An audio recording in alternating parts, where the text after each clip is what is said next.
Hi guys! Today we are going to be talking about the wonderful world of lost doll lines.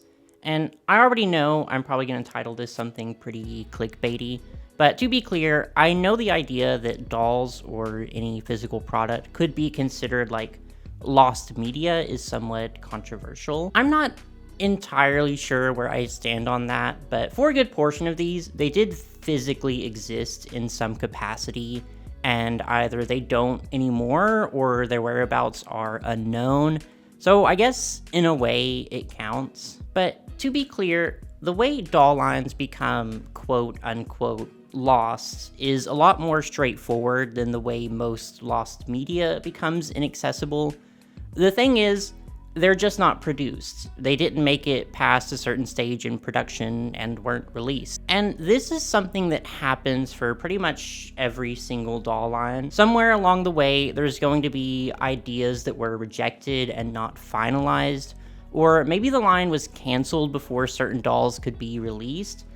Every toy line operates as if it's indefinite. So it stands to reason all doll lines have dolls that are lost.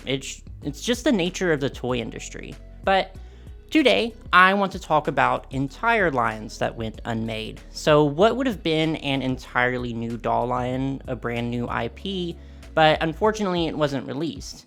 And what's interesting about that is that when you dig for stuff like this, you find information really isn't that easy to come by. And I think it's just because companies and brands, even if they don't officially release something, they still want to protect their intellectual property and keep a tight hold on stuff like this. Another thing I want to bring up is, I know Izzy recently put out a video very similar to this one. I think it would be weird to just not mention that.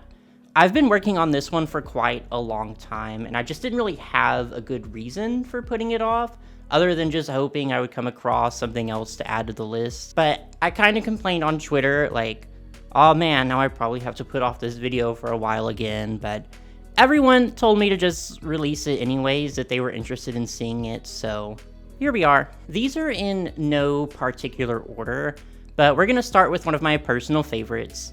So, before there was DC Superhero Girls, there was DC Superhero Girls.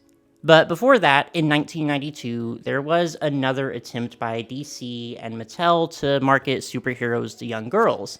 Enter Wonder Woman and the Star Riders. These were a line of dolls, very reminiscent of She-Ra, that revolved around Wonder Woman and a team of female superheroes, which were a mix of new characters and pre-existing DC superheroes that were redesigned to fit the line's aesthetic. The returning ones included, obviously, Wonder Woman herself, Dolphin, who in the comics was an ally of Aquaman, Ice, who was a member of Justice League International. The new ones were Star Lily, who had flower-based powers, and Solara, who, if you can believe it, had sun and light-themed powers. The line was partially created and designed by Greg Autor, who would go on to become one of the primary creators of Guinevere and the Jewel Riders. There was also a short promotional comic book created to promote the dolls, and that was included in Kellogg's cereal boxes. The comic featured the titular Star Riders in a conflict with a villainess named Persia. That's with a P-U-R-R, who is essentially just a fusion of Catra and Catwoman, so not too terribly creative, unfortunately, but she did also have a doll planned for the lineup. Other products would have included horses for them to ride, a pet panther named Pantha for Persia, which appears to just be a retooling of Catra's pet Claudine, and a Starlight Palace playset. Unfortunately, when the lineup was shown off at Toy Fair, there was very little interest shown, and production was cancelled. That included plans for an eventual animated series, and also to eventually incorporate Supergirl into the line as well. According to Greg Autor, the prototype dolls were destroyed and reused to make Mattel's Disney Musical Princess collection, which means the mini comic book is the only physical item of this line to ever have been released. And that, to me, is a tragedy. I would have been obsessed with this. I love Wonder Woman. She's one of my favorite characters, like, ever. And to see her shine in this glorious early 90s campy Saturday morning adventure with a team of like sparkly magical girls superheroes, like, oh my god, it's not too late, Mattel. You can still make it happen. Though, interestingly, they did adapt Star Lily into a comics character in 2016 through the character Peony McGill, aka Star Blossom. But Wonder Woman and the Star Riders was not the only failed venture by DC to make a line of superhero-themed fashion dolls. The toy company Kenner also had a similar concept in the 80s, which was on the heels of their incredibly successful Superpowers line of action figures, of which Wonder Woman was the only female character ever released. The images and information on these all come from the website actionfigureinsider.com, so please give them a visit if you would like a more in-depth look at these, but unfortunately there is not a lot of existing information. At some point, they conceptualized a line of dolls based on Lois Lane. Concept art shows her with an airplane, winning the Pulitzer Prize with the secret briefcase computer, and rescuing a baby seal. It's unknown if these would have been in scale with the smaller Superpowers figures, or if they would have been more in scale with the traditional 12-inch fashion doll, as there is also evidence of another pitch for a line of 12-inch dolls which featured Supergirl's civilian identity, Linda Danvers. Unfortunately, neither of these concepts seem to have made it as far into production as Wonder Woman and the Star Riders, because the concept art is all that exists. There's no evidence of any prototypes being made or anything like that. Next, I want to cover one that's been talked about pretty extensively by now. That is Hasbro's unproduced line of rat-themed fashion dolls, presumably titled Trash and Alley. These were discovered in around 2020 when some people took notice of some headless but fully dressed anthropomorphic rat dolls that were posted for sale on AliExpress. Considering where they were sold and the fact that the people who bought them noticed they were in somewhat rough or seemingly unfinished condition, it's likely these were factory samples and possibly as far as this line got into production before being canceled. The bodies are dated 2018, and that same year, Hasbro also filed a trademark for Trash and Alley for use in toys, which, considering the dolls are seemingly wearing clothes fashioned from garbage, it stands to reason that would have been the title of this line. We unfortunately don't know what their heads would have looked like. It's unknown if any sculpts or samples were made of their heads. Surely they must have been at some point, though. So maybe they'll pop up eventually. But these are really interesting. 2018 through 2020 was kind of a really low point for fashion dolls. So maybe Hasbro didn't consider the release worth the trouble. But I honestly think if these came out, they would have really stood out. Probably been a little successful. But unfortunately, we will never know. So this next one is pretty tenuous, but still interesting to bring up. So as you may know, there was a recent discovery of the previously lost Toon Maker Sailor Moon pilot, which if you don't know what that is, it's a long story, but essentially it was an attempt to create an American version of the anime Sailor Moon using a mix of live action and traditional animation. Raymona has an excellent video series going over her process in tracking down the pilot, so absolutely check that out when you get the chance. But she interviews two of the men who were crucial in the pilot's development, Steven Wiltzbach and Rocky Solotov. And in that interview, they confirmed that some of the toys that Bandai released later on for DiC's Sailor Moon dub, which of course is the one that actually aired, such as an early release of Sailor Moon's Brooch and the ever so infamous Moon Cycle, they were actually from prototypes made specifically for the Toon Maker Sailor Moon pilot. Now, if they were making accessories for dolls, it's likely that dolls were also included in the production as well. Unfortunately, there is no hard evidence of this, no prototype images or anything like that. It is plausible that the prototypes were used in the production of Bandai's first run of Sailor Moon Adventure dolls, and maybe that was yet another factor in them looking so unfortunate. But again, no hard evidence. These next two, I want to shout out Fez on Twitter for alerting me to them. First is one that's incredibly mysterious. So this comes from a patent filed by Mattel for packaging for a line seemingly called MixFits. Outside of the images included with the patent, there is nothing known about these. It seems like maybe they were a line that encouraged mixing and matching, both clothes and their body parts too, maybe also their faces. It's really hard to tell. The patent text is just filled with so much heavy legal and technical jargon. The only known character is this one, who is referred to on the packaging as Yippee Yin Yang, who appears to have an East Asian inspired aesthetic, though does not appear to be very culturally sensitive. So as curious as I am about the gimmick here, maybe it's for the best that they were never released. The application for this patent was filed in 2008, but it does look like it has since expired. This next one is another Mattel line. Again, big thanks to Fez on Twitter for letting me know about these. These were designed by Stephanie Clark Iskander, and photos of the prototypes were posted to her Instagram. According to Iskander, the line was called Teen Dream and was developed in 1995. They appear to have been a pretty standard high school type doll line, though she notes they were actually 16 inches tall, so pretty big.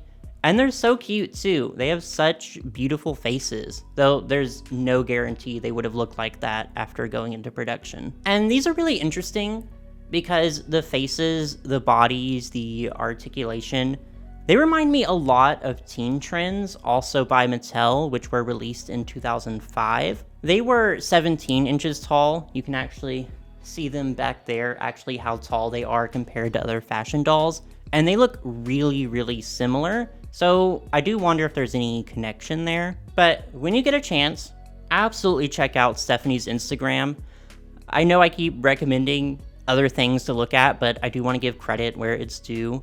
She's a legendary toy designer, and her feed is just a treasure trove of amazing concept art and prototypes, like this line of Zookeeper-themed dolls for Hasbro, or this concept of a Mattel doll that would have featured interactive activities for a computer all the way back in the year 2000. So, for the next two, we are going to talk celebrity dolls, which are already so tricky due to licensing and royalties and collaborating with another party. But here are two instances where they just fell through completely. First is a line of Lady Gaga dolls, which would have been produced by MGA and were planned to be released in 2012. There are actually a lot of prototype images of these, but unfortunately, I don't think I'm legally allowed to show them. Sorry. MGA in particular is famously pretty litigious when it comes to this stuff. These were obviously created in the likeness of Lady Gaga and some of her most iconic outfits. They might have included voice chips with some clips from her songs as well, and they were more or less ready for release. However, allegedly, Gaga wanted to delay their launch to 2013 in order to coincide with the drop of her new album. MGA, they were already pretty frustrated with the costly royalty fees and an advance of 1 million doll hairs already paid to Bravada International Group. So they filed a 10 million doll hair lawsuit with Gaga and her management team, alleging lost revenue due to the delay of the release of the dolls. According to a Vanity Fair article published in July of 2012, MGA also alleged that Gaga had intentionally sabotaged the launch by refusing to sign off on the final designs. They also stated that the vice president of Gaga's management company wanted MGA to tweak the dolls to be, quote, more supermodel-like with sexier, poutier lips. They also suggested a doll with a removable head that would pop off to reveal a bloody stump, but to my knowledge, that feature was never incorporated. Subsequently, the launch was canceled altogether, and MGA ended their partnership with Lady Gaga, who would then turn to Mattel, leading to the creation of the Zombie Gaga doll with Monster High. A bit earlier than that, in 2006, Hasbro attempted to release a line of Pussycat dolls. They were shown off at Toy Fair and were immediately met with pretty severe criticism. Parents and activist groups such as Campaign for a Commercial-Free Childhood and Dads and Daughters argued that the real-life Pussycat dolls were poor role models and too sexualized and mature to have toys in the children's market. I think looking at some of the criticisms, they do get a little overboard with being frankly pretty misogynistic and gross towards the Pussycat dolls, the real-life group, I mean. But I do think for a toy line aimed at children, maybe Hasbro could have found a more family-friendly act. Because these were very much intended for kids, Hasbro never denied that. But rather than face outrage, Hasbro decided to cancel the dolls altogether. And that was that. Okay, we're nearing the end here, so I am gonna start cheating a little bit with these next ones. So this one is not technically a new intellectual property.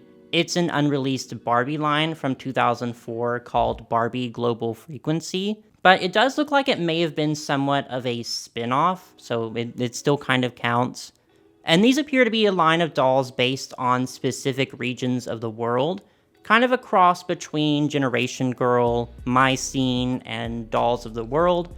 The only two we can see are from Japan and England, respectively. And these also seem to be on bodies different from standard Barbies. Their proportions look a lot more exaggerated, and they have some really long legs. So one image shows them in this heart-shaped packaging, but another has them in a more traditional square-shaped package that's a lot more indicative of what country they're meant to be from. These are really interesting. I think they both have really, really cute faces, but again, I doubt they would have been the most culturally sensitive or accurate dolls. Mattel just does not have the best track record of that in this era, so maybe it is for the best. I do wonder why they went unreleased though. I'd be lying if I said I wasn't at least a little bit curious to see the other countries. Okay, last one, Bratz Twisted. The existence of these is only known thanks to a sizzle reel that was uploaded on Vimeo, but subsequently taken down. But thankfully was preserved and re-uploaded by Lookin' Bratz, the ultimate Bratz fan site and premier website for all things Bratz. The short was produced by Stupid Buddy Studios, known best for Robot Chicken, but they were also responsible for the productions of the Bratz webisodes during their 2015 reboot. Since Stupid Buddy Studios specializes in stop-motion animation, it's very likely that the dolls in the lineup would have looked pretty close, if not almost identical to the puppets used in the short. We do only see two of them, but judging by the overall aesthetic and the fairy tale theming, it's pretty safe to say that these would have been made to compete with Ever After High the same way Bratzilla's was for Monster High. They probably would have been released while Bratzilla's was still on shelves, but unfortunately, Bratz as a whole would go on yet another hiatus to reinvent itself, and all the Bratz adjacent lines were canceled alongside it. And that brings me to the end of my list.